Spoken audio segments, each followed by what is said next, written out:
નમસ્તે વિદ્યાર્થી મિત્રો, આજે આપણે પાઠ નંબર 7 ગુપ્તયુગ અને અન્ય શાસકો એના વિશે આપણે અભ્યાસ કરવાનો છે. બરાબર, જે આપણે આગળના પાઠની અંદર મૌર્ય શાસનકાળ એટલે આપણે ઇતિહાસની જે સમયગાળો છે એ સમયગાળાના આધારે આપણે વારાફરતી બધા સમયગાળાનો અભ્યાસ કરવાનો છે. એટલે મૌર્ય યુગથી આપણને જે ઇતિહાસ ની જે માહિતી અને ઇતિહાસનો જે ઓથેન્ટિક પુરાવા તરીકે જે કહી શકીએ કે આપણી પાસે એવો પુરાવો છે કે આ સમયગાળા દરમિયાન આ શાસકનું શાસન હતું, જે આપણે વર્ષ જે તારીખવાર એટલે આપણે એને વર્ષ દરમિયાન જે શાસક હતા એની માહિતી આપણને ખબર પડી. બરાબર, એ ચોક્કસ માહિતી આપણે કહી શકીએ કોઈ પણ સમયગાળાની. તો એ ક્યારથી આપણને ખબર પડી? તો મૌર્ય યુગથી. કારણ કે ત્યારથી જે છે એ સમયગાળાની જે આપણે એના અભિલેખો અને એના જે પુરાવાઓ છે, બરાબર, અવશેષો છે, એના ઉપરથી આપણને એના આધાર ઉપરથી આપણને ખબર પડી કે આ સમયગાળા દરમિયાન આ જે તે શાસકનું શાસન હતું. એટલે એ જે છે મૌર્ય સમયથી આપણને એની માહિતી મળી છે. ત્યારબાદ મૌર્ય યુગ પછી જે સમયગાળો આવ્યો એટલે મૌર્ય યુગનો અંત થઈ ગયો અને ત્યારબાદ જે ગુપ્ત યુગ શક અને સત્રપો હતા એનો પણ સમયગાળો પૂરો થઈ ગયો. એને પછીનો ગુપ્ત યુગ કહેવાય. એટલે ગુપ્ત યુગના જેટલા પણ શાસકો છે એને જ્યારથી શાસનની શરૂઆત કરી અને જ્યાં સુધી એમનો અંત આવ્યો ગુપ્ત યુગ, એટલે એમના શાસકોનું જે શાસન હતું એ પૂરું થઈ ગયું ને ત્યાં બીજા કોઈ શાસક આવ્યા, એ બંને વચ્ચેનો આખો જેટલા વર્ષનો સમયગાળો છે એ આખો યુગ ગણાય, જે તે વંશનો. બરાબર, તો ગુપ્ત યુગ છે એ ગુપ્ત વંશનો આખો સમયગાળો છે અને એના સમય દરમિયાન એના જે શાસકો છે એના વિશેની માહિતી આપણે આ પાઠની અંદર મેળવવાની છે. બરાબર, આપણા પાઠનું ટાઇટલ છે ગુપ્ત યુગ અને અન્ય શાસકો. એટલે ગુપ્ત યુગ સમયના જે શાસકો છે એના વિશે જાણવું છે કે કયા કયા શાસકો છે એને કેવી પોતાના શાસનકાળ દરમિયાન કેવું એનું જે રાજકીય, સામાજિક અને જે જીવન હતું લોકોનું, એની માહિતી આપણે આ પાઠની અંદર મેળવવાની છે. તો એમાં વિસ્તારથી જોઈએ તો ઈસુની 3જી સદીમાં મગધમાં પ્રભાવશાળી ગુપ્ત વંશની સત્તા સ્થપાઈ. ઈસુની 3જી સદી એટલે આપણે આગળના જે પાઠો છે એની અંદર મેં સમજાવેલું કે ઈસુની સદી અને ઈસવીસન પૂર્વે આ બે વચ્ચેની જે માહિતી તમને આપી હતી કે ઈસુનો જ્યારે જન્મ થયો ત્યાર પછીનો જે સમયગાળો છે એ ઈસવીસન ગણાય છે અને ઈસુના જન્મ પહેલાંનો જે સમયગાળો છે એને ઈસવીસન પૂર્વેથી ગણતરી કરવામાં આવે છે. તો આપણને એમાં શું કીધું કે ઈસુની 3જી સદી એટલે ઈસુના જન્મ પછીની 3જી સદી એટલે 200 વર્ષ પછીના સમયગાળાની વાત છે. તો એ સમયગાળા દરમિયાન જે મગધ સામ્રાજ્ય હતું એ મગધ સામ્રાજ્ય ઉપર ગુપ્ત વંશના જે પ્રભાવશાળી શાસક હતા એનું શાસન સ્થપાણું. બરાબર, આ પહેલાં મગધ ઉપર મૌર્ય વંશનું એનું શાસન હતું. બરાબર, ત્યારબાદ આ ગુપ્ત યુગ જે છે એ શાસન ઉપર, કારણ કે મૌર્ય યુગ અને પછીના જે શાસકો હતા એનો અંત આવ્યો. ગુપ્ત વંશે ભારતમાં રાજકીય એકતા, શાંતિ અને સુરક્ષા સ્થાપી. એટલે ગુપ્ત વંશ જે છે એ ભારતની અંદર એક રાજકીય એકતા એટલે રાજકીય દ્રષ્ટિએ બધા એક થઈ અને એકજૂટ થઈને રહેવાની જે હતી એ એક બધા રાજાઓ વચ્ચે સંમતિ થઈ અને બધા રાજાઓ એક થઈને રહેતા. અને એ સમય દરમિયાન શાંતિ અને સુરક્ષા, અને એ સમયગાળો કેવો હતો? શાંતિનો હતો અને એકાબીજીની સુરક્ષા માટે હંમેશા તેઓ તૈયાર રહેતા. તેનાથી અપૂર્વ સમૃદ્ધિ પ્રાપ્ત થઈ. એટલે આ જે થયું રાષ્ટ્રીય એકતા સ્થપાણી, શાંતિ સ્થપાણી અને સુરક્ષા મળી. અને એના કારણે શું થયું? એ સમયનો જે લોકો છે અને એ સમયના જે શાસકોને છે એની સમૃદ્ધિ થઈ. એટલે ધન સંપત્તિવાન અને ઘણી બધી રીતે સમૃદ્ધ થયા. આથી ગુપ્ત યુગને ભારતનો સુવર્ણ યુગ કહેવામાં આવે છે. એટલે આ સમૃદ્ધિ પ્રાપ્ત થઈ એટલે આ સમયગાળાનો જે ગુપ્ત યુગ છે એને સુવર્ણ યુગ કહેવામાં આવે છે, જેની પ્રશંસા વિદેશી મુસાફરોએ પણ કરેલી છે. સુવર્ણ યુગ એટલે દેશની સમગ્ર પ્રજાની સર્વોત્કૃષ્ટ પ્રગતિ અને આબાદી. સુવર્ણ યુગ એટલે શું કહેવાય? કે દેશ જે છે એની બધી પ્રજા એટલે બધા લોકોની જે છે એટલે ઉત્કૃષ્ટ એટલે સારા પ્રમાણની અંદર એની પ્રગતિ થઈ હોય અને આબાદી એટલે એનો વિસ્તાર એટલે એની જે આબાદી છે એ વધી હોય તો એને સુવર્ણયુગ આપણે કહી શકીએ. ગુપ્ત સમ્રાટોએ લોકોને શાંતિ અને સમૃદ્ધિ આપી. ગુપ્ત સમ્રાટો જેટલા હતા એટલે જે શાસકો અને સમ્રાટો કહેવામાં એને લોકોને હંમેશા શાંતિ અને સમૃદ્ધ પૈસાથી અને સંપત્તિથી ધનવાન કરેલા, જેની પ્રશંસા વિદેશી મુસાફરોએ પણ કરેલી. એટલે આ જે સમ્રાટો છે ગુપ્ત સમ્રાટો એની પ્રશંસાઓ એટલે એના વખાણો જે છે એ વિદેશના બીજા દેશમાંથી આવેલા જે મુસાફરો છે એને પણ એમની વખાણ અને એમના પ્રશંસાઓ કરેલી છે. ગુપ્ત યુગનો સુવર્ણયુગ ઘણે અંશે ગુપ્ત સમ્રાટોનું સર્જન હતું. એટલે ગુપ્ત યુગનો જે સુવર્ણયુગ ગણાય છે એ હંમેશા અને અમુક અંશ આપણે જોઈએ તો સમ્રાટોનું સર્જન કહેવાય. એટલે એમને આખું નિર્માણ કર્યું હોય એવું કહી શકીએ. ચંદ્રગુપ્ત પહેલો એટલે જે ગુપ્ત યુગના જે સમ્રાટો છે એમાં સૌપ્રથમ શક્તિશાળી શાસક હોય તો એ હતો ચંદ્રગુપ્ત. તો એના વિશે માહિતી મળે. ચંદ્રગુપ્ત કોણ હતો? બરાબર.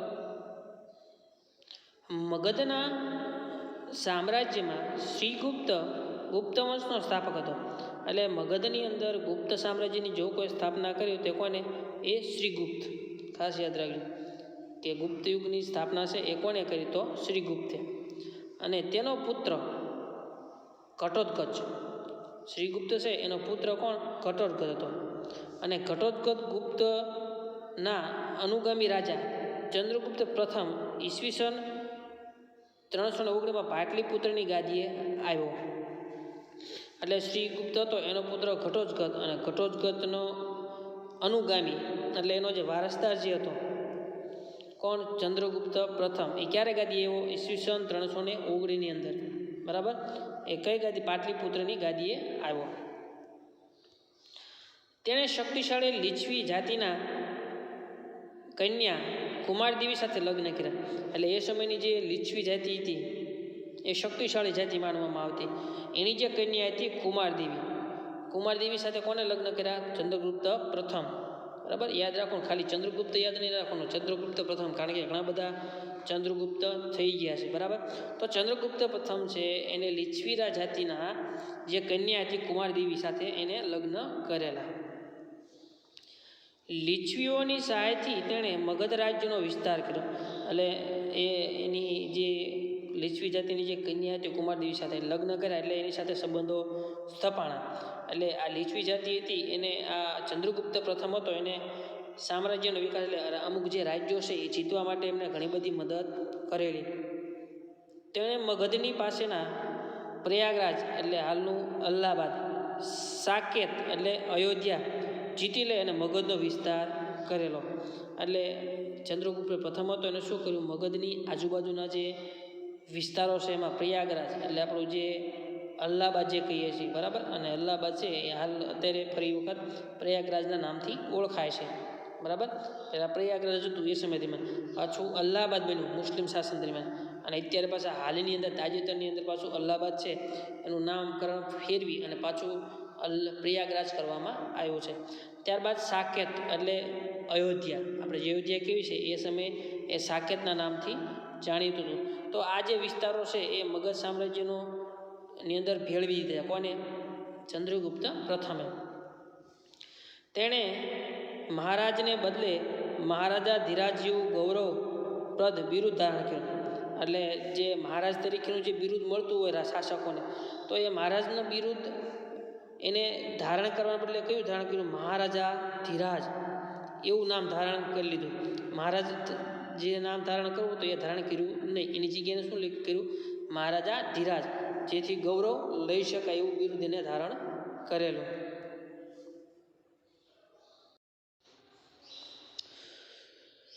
તેણે પોતાની સત્તા અને પ્રતિષ્ઠાની પ્રતીતિ કરાવવા સોનાના સિક્કાઓ બહાર પાડ્યા. એટલે પોતાની જે સત્તા છે અને પોતાની જે પ્રતિષ્ઠા એટલે એનો જે માન મોભો જે તૈયાર કર્યો હતો પોતાનો રાજ્ય વિસ્તાર વધારી તો એ પોતાનો દેખાવ કરવા માટે અથવા તો પોતાની જે પ્રશંસા છે એ વખાણ થાય અને એની ચારેકોર એના માટે એને શું કર્યું કે એને સોનાના સિક્કાઓ બહાર પાડ્યા. એટલે એને પોતાની પ્રતિષ્ઠા વધારે, પોતાનું માન સન્માન વધારે શું કર્યું, સોનાના સિક્કાઓ બહાર પાડ્યા એને. તેનો રાજ્યાભિષેક થયો ત્યારથી તેણે ગુપ્ત સંવંત શરૂ કરાયું. એટલે ચંદ્રગુપ્ત પ્રથમ હતો એનો રાજ્યાભિષેક થયો ત્યાર પછી એને ગુપ્ત સંવંતની શરૂઆત કરી. આપણે જે તારીખ કેવી છે, તારીખ કેલેન્ડર છે, તો એ સમયમાં એને એની શરૂઆત કરેલી ગુપ્ત સંવંત. એટલે એનું અલગથી એનું આખું કેલેન્ડર તૈયાર કરેલું. સૌરાષ્ટ્રના વલ્લભીના રાજ્યના શાસકોએ પણ આ ગુપ્ત સંવંતનો સ્વીકાર કર્યો. એટલે સૌરાષ્ટ્રની અંદર વલ્લભી રાજ્ય, એટલે આપણું અત્યારે હાલનું જે વલ્લભીપુર છે, બરાબર, ભાવનગર છે, વચમાં વલ્લભીપુર આવે છે, એ વલ્લભીપુર એ વખતે વલ્લભી રાજ્ય હતો. એના પર મૈત્રકોની સત્તા હતી, એને વસાવેલું. અને એ જે વલ્લભીના જે શાસકો હતા, રાજકો, એને આ ગુપ્ત સંવંત, એટલે આ જે ગુપ્ત સંવંત હતું એ એમને સ્વીકારેલો. એટલે એનો એ ઉપયોગ કરતા વર્ષ દરમિયાન. ગુપ્ત વંશના આરંભના કારણે હિંદના ઇતિહાસમાં કાગળના અને કાળક્રમ અનુસાર ઐતિહાસિક બનાવોની ગોઠવણી શક્ય બની. એટલે ગુપ્ત સંવંતોની જે શરૂઆત થઈ અને એના કારણે હિંદના, એટલે આપણો જે હિંદનો જે ઇતિહાસ છે એની કાળગણના, એટલે કાળગણના એટલે સમયગાળાની ગણતરી, અને કાળક્રમ એટલે ક્રમ વાઇઝ, આપણે કેમ 1, 2 અને 3 એમ ક્રમ આવે, એવી રીતે કાળગણના એટલે એનો સમયગાળો છે એના વર્ષ દરમિયાનનો જે સમયગાળાની ક્રમ વાઇઝ એ આખું ગોઠવણી જે છે એ શક્ય બની. એટલે આખી ગોઠવણી વાઇઝ કે આ સમયગાળા દરમિયાન આ રાજા થઈ ગયો, આ સમયગાળા દરમિયાન આ રાજા થઈ ગયો, આ વર્ષ દરમિયાન આ રાજા થઈ ગયો. તો એવી આખી કાળગણના અને ક્રમ વાઇઝ આખું ગોઠવણી જે છે એને ઐતિહાસિક પુરાવો છે એ આ સમયથી આપણને પ્રાપ્ત થયા છે. ત્યારબાદ સમ્રાટ સમુદ્રગુપ્ત.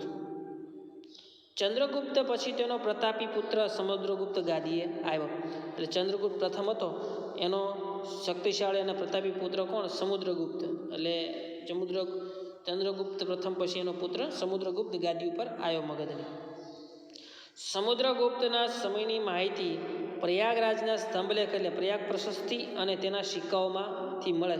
એટલે સમુદ્રગુપ્ત વિશેની જો માહિતી મેળવી હોય તો એ સમય દરમિયાન એને પ્રયાગરાજ, એટલે આપણું જે અલ્હાબાદ અત્યારે જે હાલનું જે પ્રયાગરાજ છે તેને સ્તંભલેખ, એટલે એક સ્તંભ ઉપર એને આખું લખાણ કરાવેલું પોતાના સમયગાળા દરમિયાન પોતાની સિદ્ધિઓ અને એને જે જીતેલા જે રાજ્યો છે, બરાબર, એની આખું એક સ્તંભ એટલે થાંભલી ઉપર એને લખાણ કરાવેલું છે.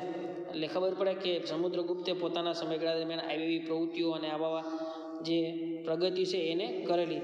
એ સિવાય એને સિક્કાઓમાંથી પણ મળે છે. એટલે એના જે સિક્કાઓ પડાવેલા સમુદ્રગુપ્ત છે એને પોતાના શાસનકાળ દરમિયાન એના નામના સિક્કાઓ પણ એને પડાવેલા. એટલે સિક્કાઓ પરથી પણ આપણે માહિતી મળી શકે કે આ સમય દરમિયાન આ રાજાનું શાસન હતું. એટલે ચોક્કસ માહિતી આપણે મળી શકે, કારણ કે આધાર પુરાવો છે આપણી પાસે કે સ્તંભલેખ અને સિક્કાઓનો.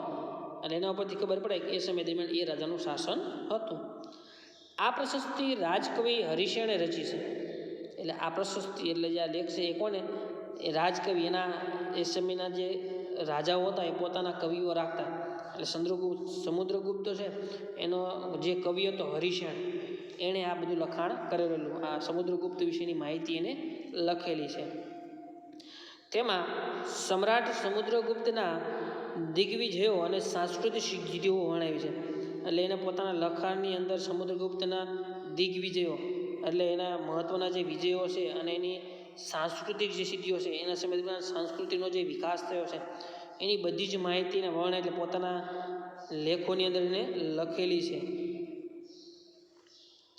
તે ખૂબ જ ઓછા સમયમાં ઉત્તર ભારતના મોટા ભાગના રાજ્યોમાંથી માંડી અફઘાનિસ્તાનના કુષાણ શાસનતંત્ર સુધી તેનો વિજય યાત્રા કરી હતી.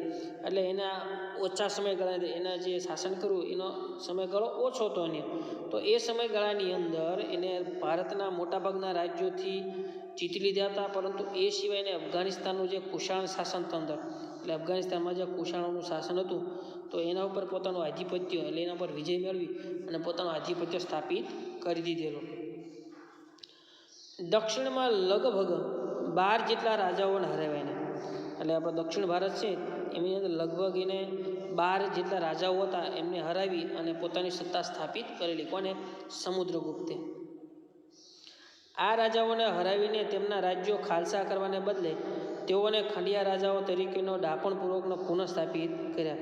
એટલે પોતે આ રાજ્યો પર વિજય મેળવ્યો એટલે એમને ખાલસા કરવા, એટલે એમાંથી એ બધા રાજાઓ હતા એને કાઢી મૂકી અને ખાલસા કરી દે. ત્યાં કોઈનું શાસન નહીં અને પોતાનું ડાયરેક્ટ શાસન લાગે અને જે કે વહીવટ કરે એ વહીવટ એ રાજ્યોની અંદર થાય. એ ખાલસા કરવાને બદલે એને શું કર્યું? ખંડિયા રાજા તરીકે કે તમારે શાસન કરવું હોય તો તમારે અમુક ભાગ અથવા તો અમુક જે કર છે તમારે આપવો પડશે. એટલે શું કરે? વર્ષ દરમિયાન જે એને કર નક્કી કર્યો હોય, રકમ નક્કી કર્યો, એ રકમ છે એ સમુદ્રગુપ્તને જે રાજા ખંડિયા રાજા તરીકે નિમણૂક કરી હોય કે તમે એટલી રકમ મને આપો અને એના પર શાસન કરવાનું, કે તમારે વર્ષ દરમિયાન એટલી મને રકમ દઈ દેવાની એમ.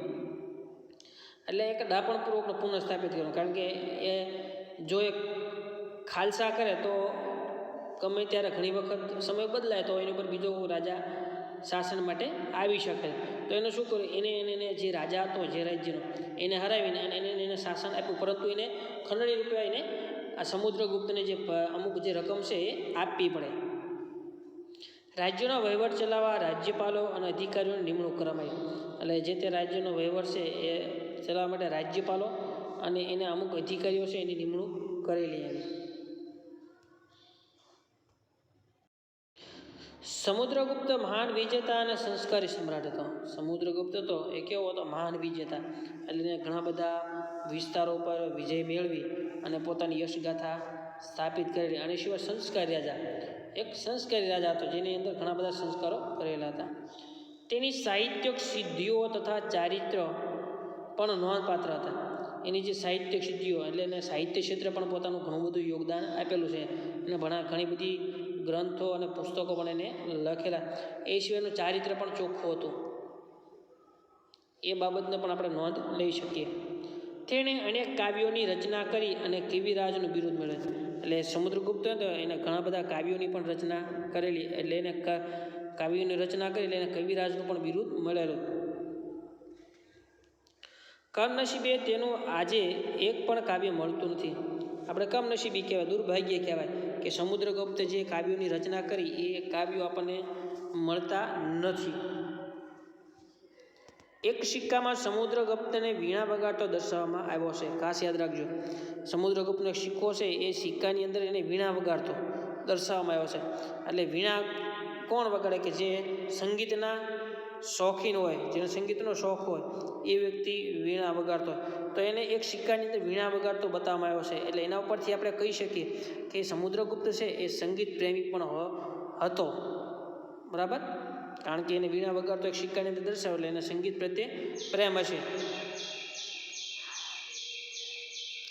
તેના શાસનકાળ દરમિયાન અનેક મંદિરો, બૌદ્ધ વિહારો અને જૈન ઉપાશ્રયો બંધાયા હતા.